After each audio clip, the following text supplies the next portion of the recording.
दुनिया में, आपके जीवन में हंसी का क्या स्थान है।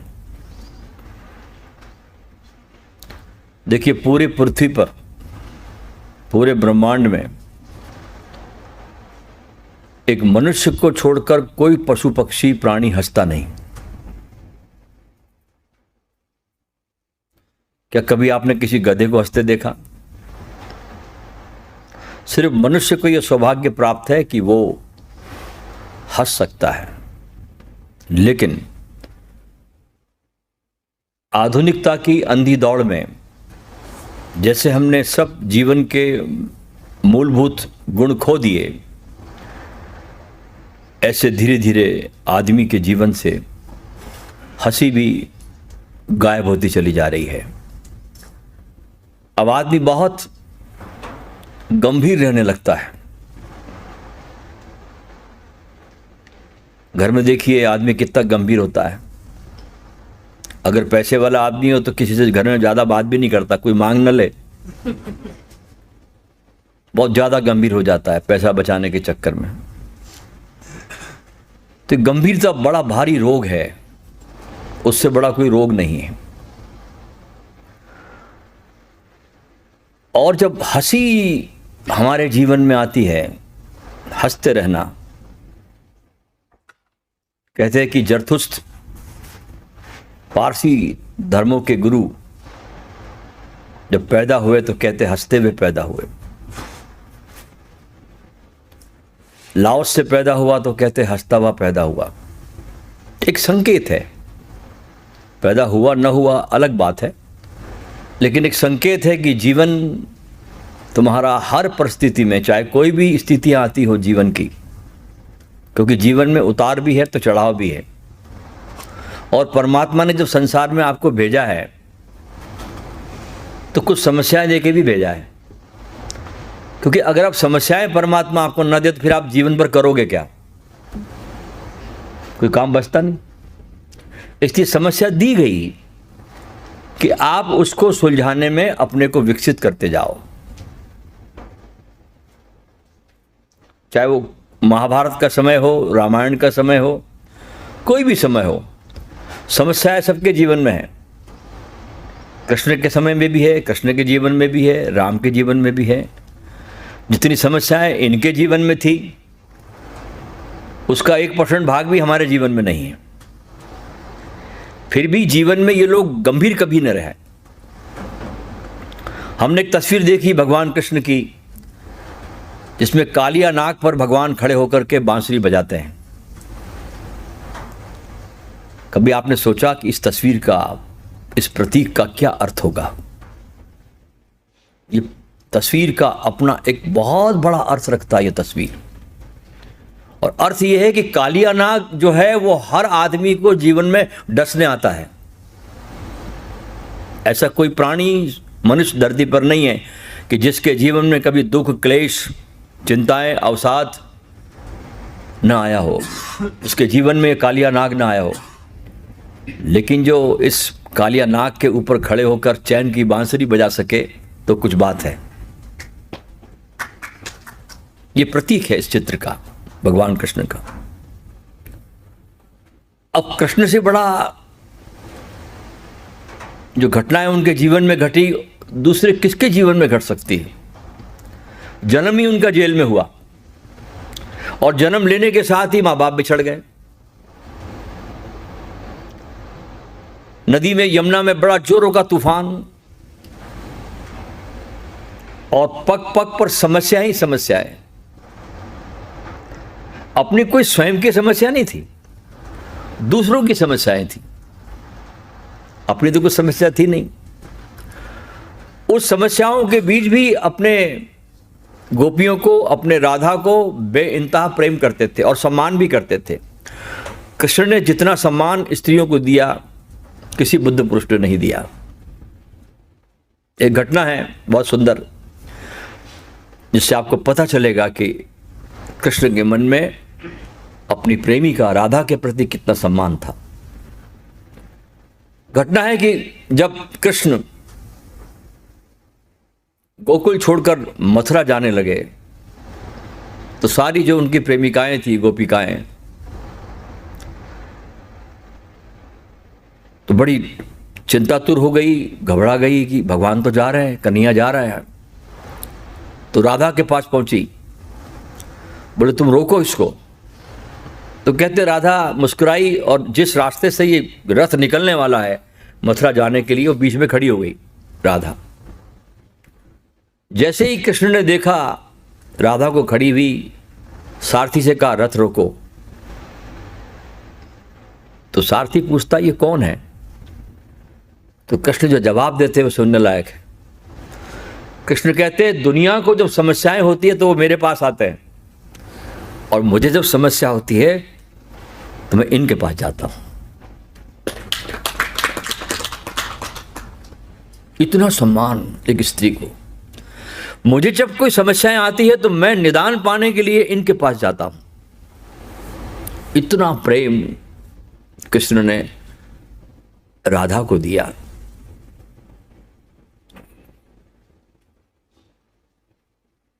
तो समस्याएं सबके जीवन में आती हैं, लेकिन इन समस्याओं के बीच भी हंसते मुस्कुराते जीवन बीतता जाए, जीवन तो बहुत सुंदर हो जाता है। आज एक छोटा सा प्रयोग करेंगे हंसी ध्यान का, लाफ्टर मेडिटेशन। इसको ओशो ने अपने ध्यान एक पद्धतियों में जोड़ा है। थोड़ा पहले हम आपकी गंभीरता को कम करने के लिए, अच्छा आदमी देखो मुस्कुराता भी बड़ी कंजूसी से, हंसी तो बात छोड़ दीजिए आप, मुस्कुराता था बस छोटे से थोड़े से होठ फैलाता, बस उससे ज्यादा नहीं। इसलिए ओशो ने अपने प्रवचनों में तुम्हारी गंभीरता को दूर करने के लिए वो चंदूलाल मारवाड़ी को ले आया, मुल्ला नसरुद्दीन को ले आया, सरदार विचित्र सिंह को ले आया। ऐसे दो चार उनके पात्र होते थे जिससे कि आपकी गंभीरता को वो दूर सके। ऐसे हमने भी अपना एक पात्र लाया जिसका नाम है मुसीबत लाल।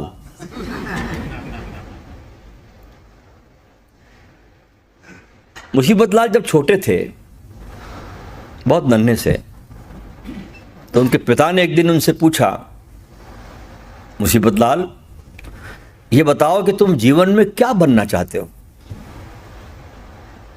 तो मुसीबत लाल तो बहुत बचपन से बड़े बुद्धिमान भी थे, तो कहने लगा पिताजी मुझे वो बनना है जिसके पीछे टर लगा हो। बोले टर? बोले हाँ। बोले या तो मैं बनूंगा क्रिकेटर और या बनूंगा मैं एक्टर, दोनों के पीछे टर लगा हुआ है। बोले ठीक है बेटा। बोले क्यों बनना चाहता है? दो चीज। बोले ये पैसा बहुत कमाते हैं, एक एक एक्टर के पास करोड़ों रुपए बिल मिलता है, एक एक एक्टर करोड़ों रुपए लेता काम करने के। क्रिकेटर भी बहुत कमाता मैच फिक्सिंग कर करके। तो मुझे दो में से कोई एक बनना है, या तो मैं क्रिकेटर बनूंगा या मैं बनूंगा एक्टर। अब जिंदगी है, कभी सपने पूरे होते नहीं होते, तो न तो मुसीबत लाल क्रिकेटर बन पाए न मुसीबत लाल एक्टर बन पाए, बड़ी मुश्किल से बस में बन गए कंडक्टर। लेकिन खुश हुए, चलो कम से कम यहां भी टर लगा हुआ है। इतने में उन्होंने अपनी शांति मना ली, इसमें टर लगा हुआ है। अब कंडक्टरी करने लगे और बीच में फिर कोई शादी का रिश्ता आया मुसीबत लाल जी के। तो शादी पक्की हुई, तो जो उनके ससुर थे भोगी लाल, वे उनके पास में आया कि बोले होने वाले दामाद जी ये बताइए कि आप दहेज में क्या लोगे? बोले मुझे 3 चीजें देना जिसके पीछे टर लगा हो। अब ये ससुरा भी कुछ कम थोड़ी था भोगीलाल। बोले 3 नहीं मैं 5 दूंगा जिसके पीछे टर लगा है। अब मुसीबत लाल बड़े खुश हो गए, बोले मैंने तो 3 चीज मांगी थी टर लगी हुई और ये 5 दे रहा है। जब चले गए बोल करके और अब लग्न मंडप में बैठे हैं और मन ही मन सोच रहे हैं कि मेरा ससुर जो है ये कम से कम अपनी लड़की को रहने के लिए एक क्वार्टर तो जरूर देगा, क्योंकि लड़की दे रहा है तो साथ में मकान भी दे, क्वार्टर भी देगा रहने के लिए। और अगर बोले इसने क्वार्टर नहीं दिया किसी कारणवश, तो बोले खेती करने के लिए ट्रैक्टर जरूर देगा। फिर उन्होंने सोचा कि लड़की के घूमने फिरने के लिए भी तो कोई चीज़ चाहिए। बोली मेरा ससुर मोटर भी देगा, और अगर मान लो किसी कारणवश मोटर नहीं दे सका तो कम से कम स्कूटर तो देगा।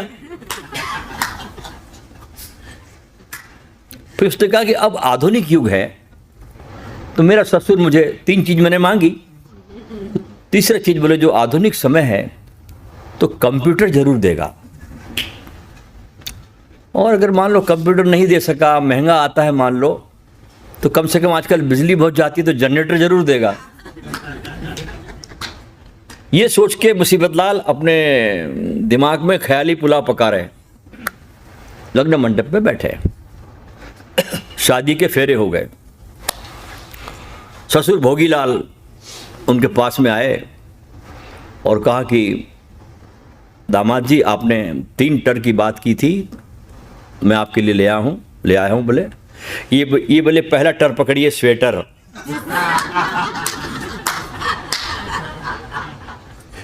ये दूसरा टर पकड़िए कैलकुलेटर, ये तीसरा टर पकड़िए नेल कटर।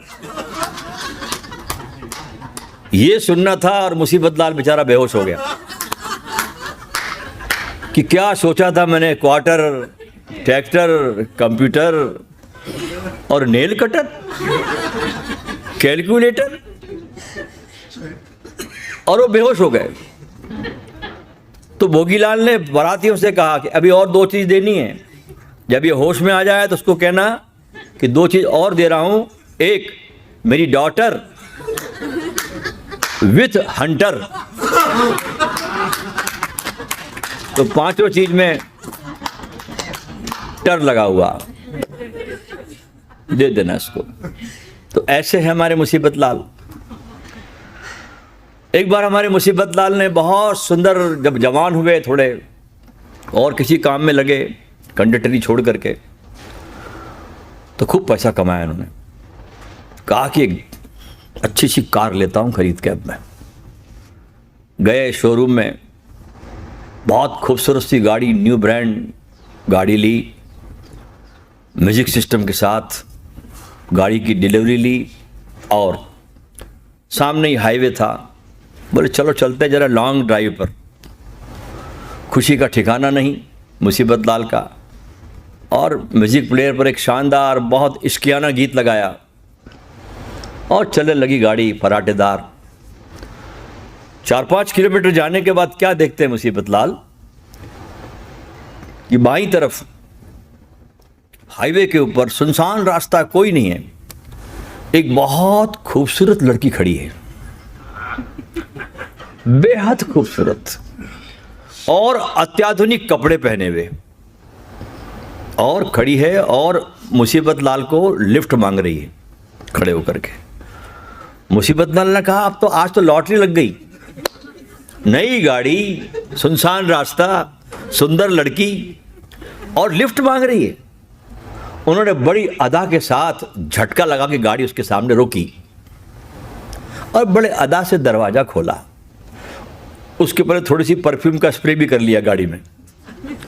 अदा से दरवाजा खोला, अदा से कहा आइए। लड़की आकर बैठी, गाड़ी चलने लगी। 2-4-5 किलोमीटर जाने के बाद लड़की बोलती है कि मुसीबत लाल जी मेरे पेट में बहुत ज़ोरों से दर्द हो रहा है, आप आसपास कहीं गूगल पे देखिए, कहीं हॉस्पिटल हो तो मुझे लेके चलिए। मुसीबत लाल ने गूगल को ऑन किया तो बताया कि बस 3 किलोमीटर की दूरी पर एक बहुत अच्छा मल्टी स्पेशलिस्ट हॉस्पिटल है। वे वहाँ लेके गए उसको, डॉक्टरों ने उसको चेकअप किया, और जिसने चेकअप किया, और मुसीबत लाल जी बाहर बैठे थे, चेकअप करने के बाद डॉक्टर बहुत खुश होकर के मुसीबत लाल के पास में आया। कहा मुसीबत लाल जी आप भाग्यशाली है, बधाई हो, आपको बधाई हो, आप पिता बनने वाले। मुसीबत लाल जी ने कहा भाई मैं इसका पिता नहीं हूं। लड़की चीखी पलंग पर लेटी लेटी, बोली यही इसका पिता है। अब मुसीबत बढ़ने लगी, मुसीबत लाल की मुसीबतें बढ़ गई। झंझट होने लगी। ये कहते मैं नहीं हूँ, वो बोलते इसी का है, वो बोलते मैं नहीं हूँ, वो तो इसी का है। तो अब क्या करते? तो पुलिस को इन्फॉर्म किया गया। पुलिस आई और कहा कि डीएनए टेस्ट करना पड़ेगा। तो मुसीबत लाल का डीएनए टेस्ट हुआ और जो रिपोर्ट आई वो बड़ी चौंकाने वाली थी। रिपोर्ट ये आई कि मुसीबत लाल बाप होने के योग्य नहीं है।